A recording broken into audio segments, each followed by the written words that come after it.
Bonjour Sophie Robert-Bellu. Bonjour Thomas. Merci d'être avec nous. Vous êtes la directrice générale des laboratoires Expansience, à qui l'on doit notamment la marque Mustela. Sophie Robert-Bellu, je commence avec vous. Vous êtes déjà venue sur l'antenne de BFM Business. Vous êtes une dirigeante emblématique de la bascule climatique des entreprises.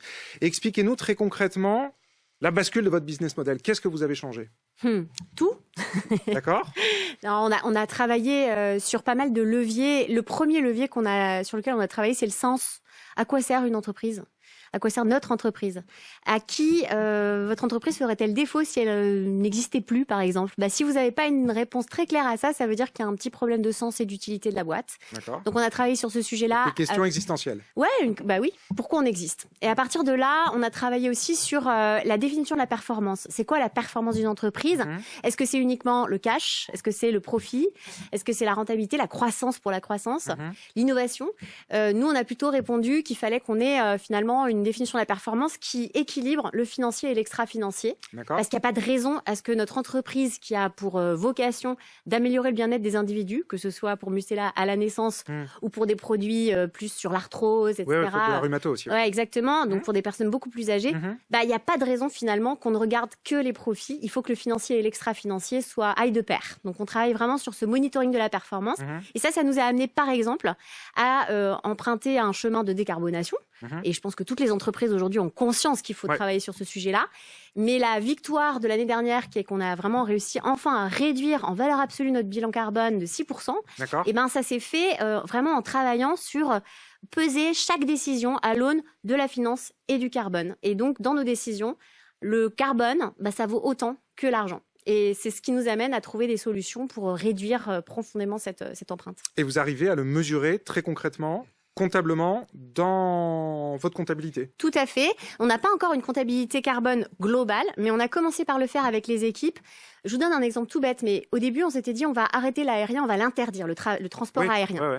Et en fait, quand on impose ça aux équipes, c'est hyper difficile à vivre parce qu'il y a ce côté, mais on m'empêche de travailler correctement, je peux pas livrer mes clients à temps, etc.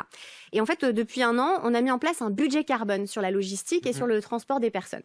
Et ce budget, on vous dit, voilà, cette année, tu as ce budget-là, tu t'organises comme tu veux pour y arriver, mais tu dois y arriver.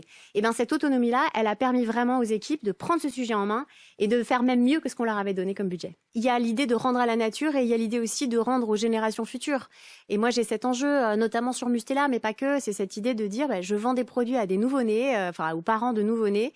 Et finalement, si chaque fois que je fais ces produits-là, ça génère des pollutions, des polluants éternels, trop de plastique, on mange quand même l'équivalent d'une carte de crédit en plastique chaque semaine. Donc, il faut quand même l'avoir en tête. Pour notre santé, aujourd'hui, c'est un vrai poids. Donc, aujourd'hui, l'idée, c'est de rendre à la nature, mais pour aussi que cette nature, on puisse y vivre, on puisse y développer. C'est aussi une question de survie des populations et des entreprises. Moi, ça me... Le régénératif, comment ça se passe? On parle de réparation, de régénération, mais c'est pas que la nature, c'est aussi les modes de consommation qui doivent changer. Et je vous donne un exemple. La coopération, ça a été un vrai concept clé pour nous pour changer de modèle d'affaires. Et on est en train de travailler depuis déjà 1 an maintenant avec quasiment une dizaine de concurrents, ce qui est assez rare dans le milieu de la cosmétique que les concurrents s'associent. Et donc, on est partenaire d'une machine de vrac en pharmacie qui s'appelle Pharma Recharge. On avait commencé à le faire tout seul sur Mustela, et puis on se rendait compte qu'elle était pas très visible dans les pharmacies. Les gens allaient directement au comptoir, ils achetaient leurs produits, voilà, il n'y avait pas forcément de conseils. Et donc, on occupe beaucoup plus de place avec cette grande machine. C'est une fontaine de produits cosmétiques. Vous avez une bouteille qui s'appelle Revient. Et en fait, cette bouteille, vous allez la remplir, puis la laver dans votre lave-vaisselle, puis la re-remplir, etc. Et ça, on y arrive beaucoup plus facilement avec nos concurrents. Et du coup, ce qui est intéressant dans la notion de régénération ou de réparation, c'est qu'on entraîne aussi toute notre chaîne de valeur, y compris les concurrents, les clients, les suppliers, les fournisseurs. Et c'est cette logique de se serrer les coudes pour y arriver qui va faire qu'il y aura une bascule positive. Je pense qu'ils nous suivront.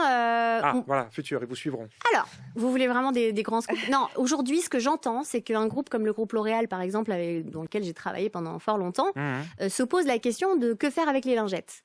Il se trouve que nous, on a fait ce renoncement aux lingettes, on l'a annoncé il y a quelques années. En fait, ça bouscule.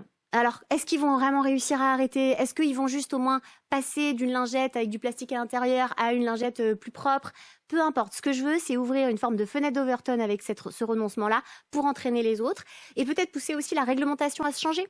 Il y a un certain nombre de décrets autour de la... Voilà, ouais. Alors, il y a la On va voir CSRD. comment tout ça va finir. Si on la préserve, si l'Europe la préserve. Mais effectivement, il faut appliquer ce genre de choses parce que c'est ce qui va pousser les grands groupes cotés en bourse à bouger un peu plus vite.